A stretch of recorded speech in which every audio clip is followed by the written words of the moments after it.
If you're curious to know how exactly the Black Plague is gonna happen in Europa Universalis 5, as well as how certain rebellions and historic wars are gonna happen in EU5, well, this particular Tinto Talks delivers just that. Johan made one of the largest Tinto Talks so far, in which he explains in detail the new situation mechanic, as he calls it. I think you guys are really gonna enjoy this one. It probably is my favorite Tinto Talk so far, since it offers a lot of new mechanics that we haven't seen in EU4 or other games up until this. And I know what you're wondering, what's that map behind you, Ludi? Don't worry, we're gonna explain that in a few moments. Before we do that, don't forget to also hit that subscribe button if you enjoy this type of content. Would really appreciate it. Encourage me to make more videos like these in the future. And for every 1,000 subscribers that we have, I plant a brand new tree in my house. I actually have 230 trees that I planted so far. But yeah, I'm not at 230,000 subs yet. Let's say the first 30 didn't count, because I thought about this whole thing like when I got like 40,000 subs actually. So here you have it, boys. Tinto Talks 14,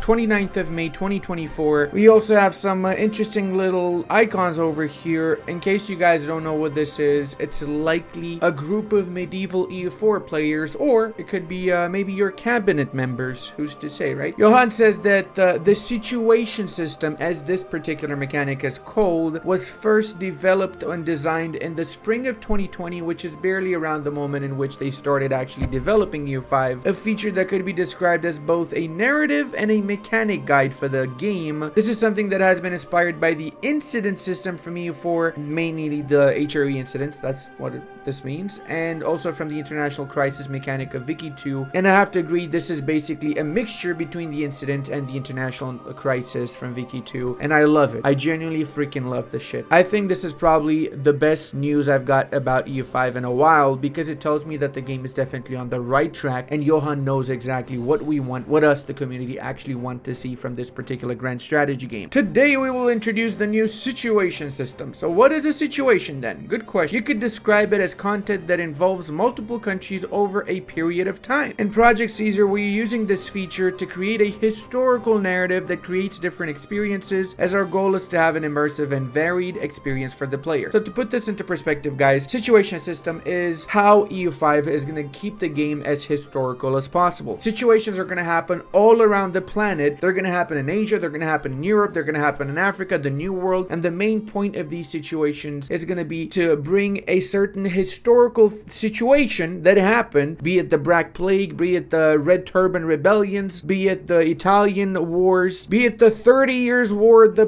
Protestant League War, all that stuff. These are going to be situations scripted in the game, so no matter how exactly you're going to be playing the game, you're still going to be able to have these situations in your game at a certain time frame, or if certain parameters are met within your particular game, and as such it allows you to have a more historical experience and not just, you know, have space cowboys in the 1500s. That's not going to happen, right? Situation is going to be one of the means of keeping you in check, sort of. A situation can have unique actions, events that trigger, and other types of unique content, and each of them will have its own UI and map mode. So every situation has its map mode. Remember the map mode we saw a few moments about France and Italy? We're going to see that in a few moments again. Before that though, Johan also mentions that if a situation may involve or affect you, it will be shown as an alert in a new color of purple. And let's look at the Black Death situation, the famous death, not like that yellow or red death which nobody even heard about, am I right? This was the first situation we created, and it has been going through many revisions during the last 4 years, and I want you guys to leave your honest opinions about this particular, not only the situations but the Black Death in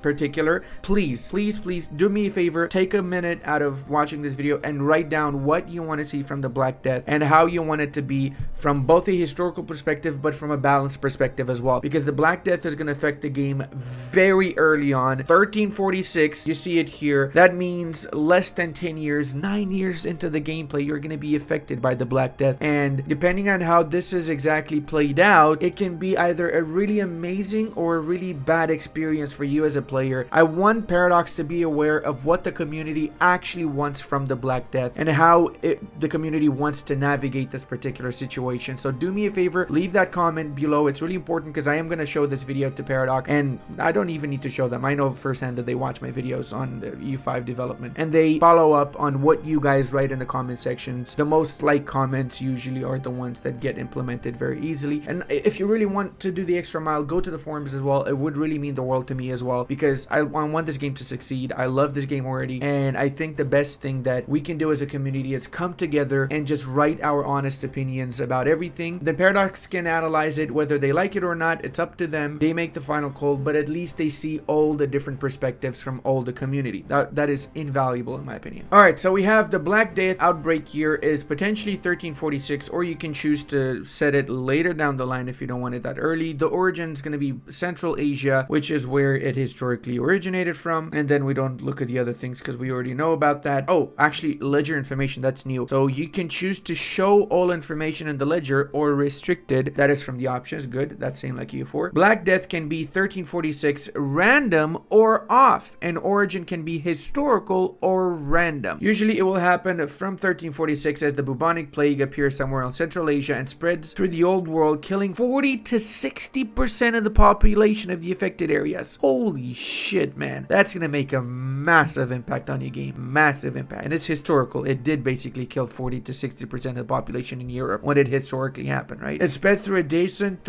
moving armies or through trade. Oh, snaps. So moving armies are gonna spread the plague. So if you play your cards right, you could say, bring an army over to where there's the Black Plague, infect the army with the Black Plague, and then ship your army into your enemy's realms and kill everybody off and make sure none of them come back to your realms. So the Black Plague spreads to your enemies before it spreads to you. Maybe giving you the upper hand in the process. Who's to say? That's nice. I like that. Weaponizing the plague, shall we? There are ways you can attempt to alleviate this, but the efficiency of it is low and the cost is high. You can try to isolate your court, expel the sick, blame minorities, and other very efficient ways to deal with the problem. Okay, so kind of similar to CK3 as it stands right now. Take note, a lot of people are not super happy with the plague mechanics in CK3, to be fair. So hopefully it's going to be a little bit different from CK3. But that being said, I also want to mention that certain areas of Europe were less affected by the Black Plague than other areas due to higher degrees of sanitation and other various reasons, right? So maybe I hope we're going to see that reflected as well in the game. Interesting how we have the Black Plague massively sprawling around the Golden Horde and then making its way into its subjects' lands. But then you see slowly that you have Anatolia seriously affected, and then randomly out of all places you have Genoa and a few other areas here. That's because Genoa had colonies by the Black Sea right over here, and likely what happened is that the ships from Genoa that arrived from the colonies in the Black Sea brought the plague over to Italy, from where it spread into the rest of Europe from various points. So yeah, trade does spread the plague around, as Johan said. Another situation is going to be the Italian Wars. In the Age of Discovery, this is probably the most important situation for anyone in Western Europe. It is about control over Italy and will happen as soon as French or Iberian major powers or the Emperor declare wars on Italian power. So you have to be in the second age, not the first. Actually, the third age is... No, second age is the Age of Discovery. I'm not sure. It might be the third. Who's to say? There will be up to 6 different leagues that will fight over control of Italy. There's a French league, Iberian league, the Emperor's league, and up to 3 Italian leagues. So I'm assuming the more powerful Italian nations, Naples, Milan, and probably Venice or maybe Genoa. Who's to say, right? Gotta be one of these. Actually, we see the leagues very clearly. We have Milan. Clearly that is their league. But Venice is in the same league as Milan. Interesting. Then we have another one which is likely Verona's league or Naples league. I'm not sure. Then the third one, probably everybody else in Italy. I'm not sure who the leader of that would be. Maybe Genoa, since they were significantly more powerful in the 1300s than they were in the 1400s. Genoa and Venice were in fact 2 of the rising stars in the 1300s, with Genoa actually having the upper hand in the 1300s. But after a certain battle, Venice kicked their butts and they managed to get the upper hand over Genoa. Anyway, we also see here Aragon as the Iberian League. We have the French, of course, and the Emperor / Austro-Pythagoreans, right? That's what they call them. Probably not.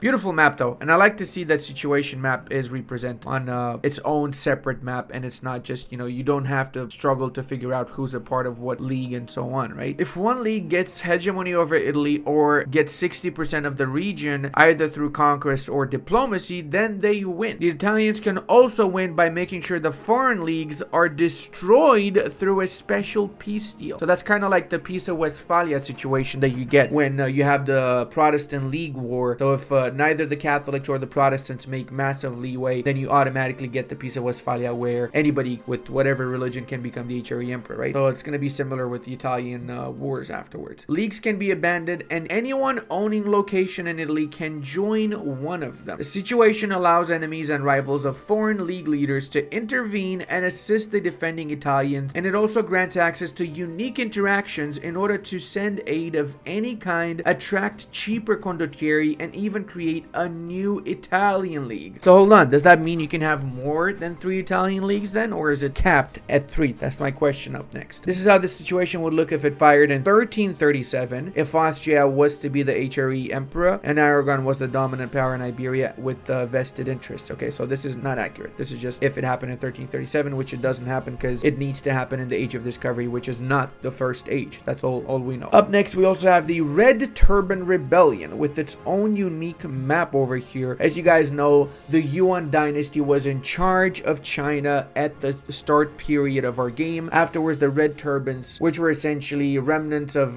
the Song dynasty, started rebelling all around. The country was basically in shambles by 1337, and Yuan is going to be a lot harder, in my opinion, to handle than Ming is in EU4 as it stands. Let's see what they say here. So this is rather likely to happen as soon as the Yuan Empire ends up at low stability. So interesting. So it doesn't start from 1337. It will start when Yuan gets low stability. It will create an international organization called the Red Turbans, which will get a lot of rebel countries. So wow, okay, that is a little bit shocking. International organization, that's akin to churches, which are international organizations. The HRE is an international organization. There's other international organizations. So the Red Turban Rebellions, basically, there's a lot of different factions here are going to be joined as part of that particular international organization with the common goal of fighting against Yuan and breaking away from them, which historically happened, and we have Ming established as consequence, with the Yuan basically retreating back into the north, and we have the Oirats and the Mongols in 1444 as consequence. The situation can happen to Yuan after 1350 if their stability drops below 25, so not 1337, while also either of their estates is not satisfied. The requirements are harsh, but once you reach the Age of Discovery, you have avoided the situation. Okay, so you basically just got to make sure that you have a stable country, and then you can completely avoid the Red Turban rebellions altogether. With that being said, the situation will most likely fire in a playthrough. During this period, the Red Turban rebels will spawn as international organization, which is in direct opposition of the Huangdi, the Chinese emperor. While the situation is going on, events will pop up that force Yuan to release historical Chinese tags in their historical order. So the first Song is released, then Wu, then Tianwan, which join the international organization and immediately declare their own independent war on Yuan. Wait, independent war? So that means you can separately peace every single one of these nations then? Or independent how? Like as an organization? Because if it's separate wars, that should be fairly easy for Yuan to deal with. Each rebel nation is playable when it spawns, and they can wage war with each other too. Interesting. So then what's the point of the international organization? What ties them up together then, right? The countries spawned during the situation have a custom loyalty value which describe how loyal they are to Yuan, which goes from -100 to 100, grows or shrinks depending on their opinion of Yuan. Most rebel nations will start as -100 as they actively fight against Yuan. However, some nations spawn through the situation representing the Mongolian generals who gained a lot of autonomy. Okay, I like that. That's actually really historical, because that was one of the main gripes that the Yuan had, with a lot of their generals gaining too much power and wanting their own little cut of land. But we're still fighting to Yuan's cause. So they would spawn with +50 loyalty. If any rebel country reaches more than 0 loyalty, they will automatically leave the Red Turban Rebel IO. In order to end the situation as Yuan, you have to regain internal stability. Also ensure that the Red Turban Rebels have no members left anymore after 20 years of the start of the situation. All states spawned through the situation with over 50 loyalty will then automatically be annexed by Yuan. On the other hand, the situation also ends once any rebel tag owns the majority of China, which is 70%, and all of the locations there. If that happens, the rebel tag which fulfills the requirement will assume imperial throne and will take over the tag of China. Situation unlocks special diplomatic actions for Yuan and the rebels alike. Yuan can grant titles for any released state that is not at war with it, giving a significant loyalty and opinion boost in exchange for a hefty fee. They can also negotiate with local rebels which decreases the process for a rebellion to break out, and they can call loyalist countries with 50 loyalty to their war against the Red Turban rebels. Interesting. So that's basically kind of like a Game of Thrones situation within the Yuan lands. Meanwhile, rebel states that have a special CB against Yuan and other rebel states with vastly reduced war score for Chinese locations, so kind of like the Mandate of Heaven CB that is 50% cost basically. They also get access to an action that allows them to rein in conquered areas, greatly reducing the local integration speed. Okay, my boys, I think we find out something really important here. Integration speed. What does that mean? That is the new coring, boys. We don't have coring anymore. We have integration. So when you take provinces in a peace deal, you have to integrate those provinces. I bet you everybody's still gonna call it coring though. You might as well rename it back to coring because everyone's gonna call it coring for sure. Let's take a little bit of a closer look here. We have Kingdom of Qin, Fang, Ming, Wu, Guo, Song, Mao, Xia, Li, Kingdom of Koki, Patuki, and Yuan, and we also have Dongguan and Nanping. Okay, I don't think I've heard of any of these except Ming and Song maybe. Mao too. Wu I heard too. Okay, Fang and Xia too. Okay, fine, I heard about both, except Cheng. I never heard about Cheng. Look at this though. Holy shit. We got Amdo, Golag, Nagavadabu, Lingsang, Dergi Dorgu. We have a lot of Tibetan nations, that's for sure. Duchy of Dali and Dai Viet pretty big in the south. And we have the Ava tributary situation still. Lanna as well. And we have, what the schnapps is this? I'm not sure. I'm not sure what this is. I'm just reading an M. Mon Khmer, maybe? Could be, right? Or no, it's Mon. It's Mon. In the north, we have the Kingdom of Goryeo, and we have a buttload of other Manchurian tribes. I'm gonna go ahead and say maybe they're actually Koreans. I'm not sure actually at this point, because I know that a part of this was still basically the same ethnic groups, right? And we see the Japanese shogunate as its own unified entity. So that's telling me that Japan might actually be a unified nation with some sort of internal system to denote the daimyos. I'm not sure. Or maybe they just break out into small little pieces after the game starts. I really don't know, but that's very interesting. I also really like the little flag next to the major cities. That's a really nice touch right there. Green on this map are the loyal servants, orange are the rebels, and the red is the strongest rebel out of them all. Other situations include the Western Schism, which should happen around the start of the campaign, by the way. That's basically when the Catholic Church wasn't sure who would be the actual church. That's also because the Papal States changed the actual official court to Rome. It used to be in Avignon, and as such, it led to confusion whether the Pope selected in Avignon or the Pope selected in Rome is the real one. And then out of all things, a third Pope arose as well. I'm not sure from, was it from Pisa, Florence, or something like that? I think Pisa had its own Pope as well. I don't remember now. It's a long time ago I read about the Western Schism. 100 Years War is also going to be a situation. Interesting. Oh, I would love to. Why didn't they show the 100 Years War, man? That would have been awesome to see. And the Sengoku Jidai. Okay, so that's kind of what I expected. All of these are going to be discussed in future Tinto Talks. If you have a suggestion of what you think would be an important historical event that would be a situation, then please post them here. I have a few. Don't skip. Don't stop watching because I have a few. Hold up.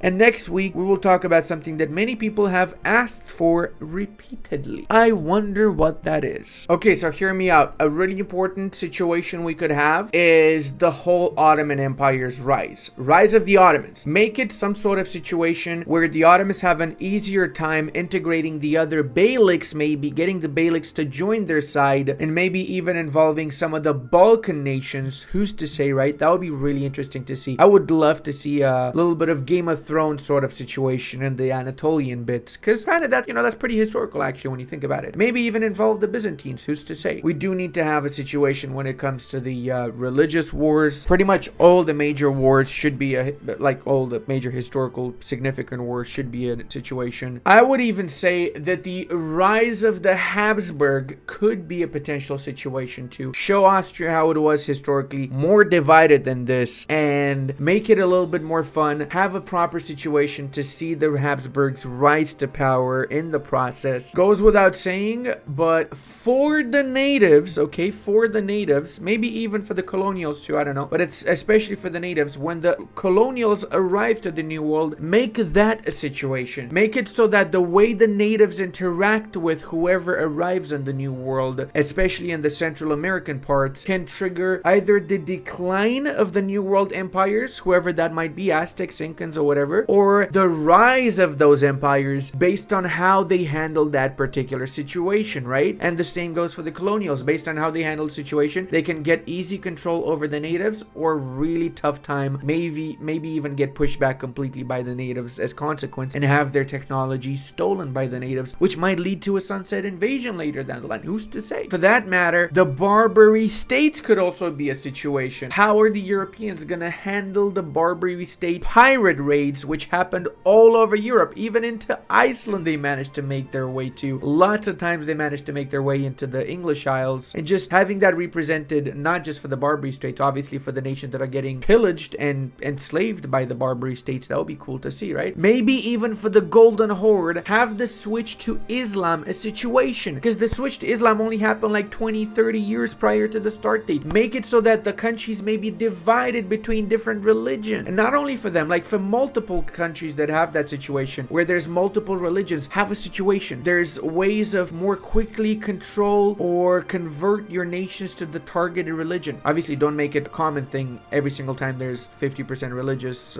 differences. Make it like a scripted thing, you know, like stuff that actually happened historical, like the Egyptian conversion of Copts to Islam, the same thing in the Anatolian bits and so on, right? Tie it to a historical bit. This, for example, Mahayanas switching over to Islam in the areas around Sindh. That would be cool. The point is that situations, from what I gather, are EU5's way of keeping things historical and making it not only fun and historical, but also a proper mechanic unto itself. So take advantage of this. This is the perfect tool to make EU5 the game we all want to play. And I just realized the Teutonic conversion of Romuvas. Make that a situation. Oh my god. Involve the Poles, the Lithuanians, the Teutons, everybody, you know? Show how you had knights from Burgundy, from England, from France, from all parts of Germany come to the Teutonic Orderlands in order to help in the conversion of the Eastern pagans. The last of them, really. I'm actually curious whether the situation you guys would like to see added to the game. So make sure you let me know in the comment section, and also go to the forums and let them know as well. And my apologies if I spoke a little bit weird. I still have pain in my wisdom tooth area. I actually got an infection, so it's gonna take a few more days until I'll be a little bit better. But hey, thank you guys for watching this. I really appreciate it. Love you all, and I'll see you in the next one.